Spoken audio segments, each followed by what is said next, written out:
Assalamualaikum warahmatullahi wabarakatuh. Izin memperkenalkan diri, nama saya Devi Khairunisa, selaku pemateri dari kelompok 1.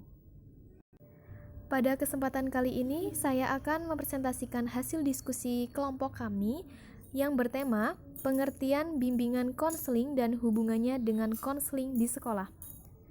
Mata kuliah dasar-dasar BK dengan dosen pengampu Ibu Evi Nurlaila MPD. Sebelum masuk ke materi, izinkan saya untuk memperkenalkan nama anggota kelompok 1 terlebih dahulu. Yang pertama, Denny Firmansyah, Devi Khairunisa, Dianita Pratiwi, Putri Mustika, dan Sri Agus Setiawati. Baik, untuk mempersingkat waktu, langsung saja kita ke materi. Yang pertama, pengertian bimbingan dan konseling. Sebelum mengetahui apa itu pengertian bimbingan dan konseling, kita harus mengetahui terlebih dahulu apa itu bimbingan. Nah, menurut Prayitno dan Erman Amti mengemukakan bahwa bimbingan adalah proses pemberian bantuan yang dilakukan oleh orang yang ahli kepada seseorang atau beberapa individu, baik itu anak-anak, remaja maupun dewasa, agar orang yang dibimbing dapat mengembangkan kemampuan dirinya sendiri. Pada prinsipnya adalah proses pemberian bantuan yang dilakukan oleh orang yang ahli kepada seseorang atau beberapa orang individu dalam hal memahami diri sendiri, menghubungkan pemahaman tentang dirinya sendiri dengan lingkungan, menentukan dan menyusun rencana sesuai dengan konsep dirinya dan tuntutan lingkungan berdasarkan norma-norma yang berlaku. Sedangkan konseling adalah kegiatan di mana semua fakta dikumpulkan dan semua pengalaman individu difokuskan pada masalah tertentu untuk diatasi sendiri oleh yang bersangkutan, di mana ia diberi bantuan pribadi dan langsung dalam pemecahan masalah tersebut.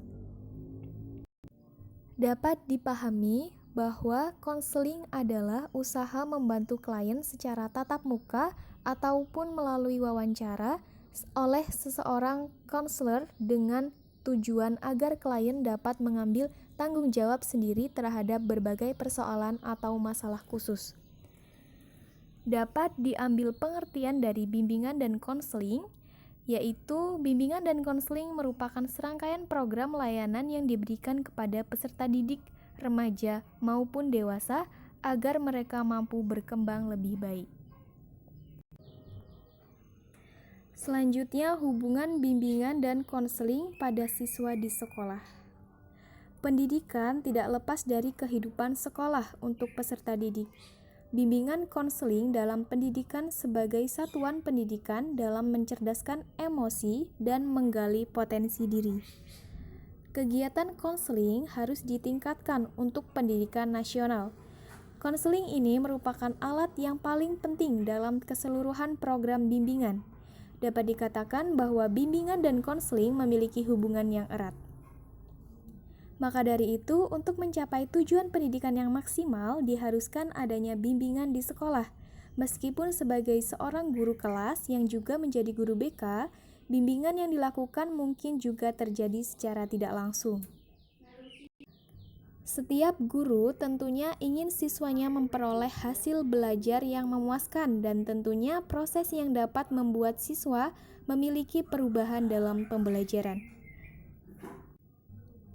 Akan tetapi, harapan tersebut seringkali tidak terwujud karena keadaan pembelajaran tidak seperti yang diharapkan.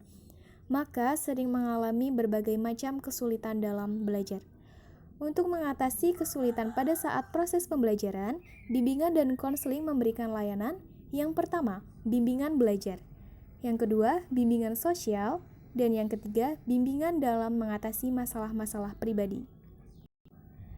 Jadi, hubungan bimbingan dan konseling pada siswa di sekolah sangatlah penting. Jika ditinjau secara mendalam, setidaknya ada 3 hal utama yang melatar belakangi perlunya bimbingan, yakni tinjauan secara umum, sosiokultur, dan aspek psikologis. Secara umum, latar belakang perlunya bimbingan berhubungan erat dengan pencapaian tujuan pendidikan nasional, yaitu meningkatkan kualitas sumber daya manusia Indonesia, manusia yang beriman dan bertakwa kepada Tuhan Yang Maha Esa, berbudi pekerti luhur, berkepribadian, berdisiplin, bekerja keras, tangguh, bertanggung jawab, mandiri, cerdas, dan terampil, serta sehat jasmani dan rohani. Dan materi yang terakhir yaitu program pelayanan bimbingan dan konseling di sekolah. Ada beberapa program pelayanan bimbingan dan konseling di sekolah meliputi yang pertama, program semesteran, yaitu program pelayanan konseling meliputi seluruh kegiatan selama 1 semester yang merupakan jabaran program tahunan. Program bulanan, yaitu program pelayanan konseling meliputi seluruh kegiatan selama 1 bulan yang merupakan jabaran program semesteran. Yang ketiga, program mingguan, yaitu program pelayanan konseling meliputi seluruh kegiatan selama 1 minggu yang merupakan jabaran program bulanan. Dan yang keempat, program harian, yaitu program pelayanan konseling yang dilaksanakan pada hari-hari tertentu dalam 1 minggu. Program harian merupakan jabaran dari program mingguan dalam bentuk satuan layanan atau satuan kegiatan pendukung konseling. Lalu ada juga penyusunan program. Penyusunan program pelayanan konseling disusun berdasarkan kebutuhan peserta didik yang diperoleh melalui aplikasi instrumental. Program pelayanan konseling disusun berdasarkan kebutuhan peserta didik yang diperoleh melalui aplikasi instrumentasi. Ada juga perencanaan kegiatan, yaitu pelayanan konseling mengacu pada program tahunan yang telah dijabarkan ke dalam program semesteran, bulanan, serta mingguan.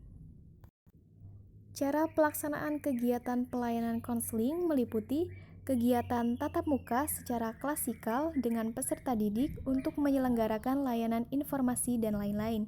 Yang kedua, volume kegiatan tatap muka klasikal adalah 2 jam per kelas per minggu dan dilaksanakan secara terjadwal. Yang ketiga, kegiatan tatap muka dengan peserta didik untuk menyelenggarakan layanan konsultasi himpunan data.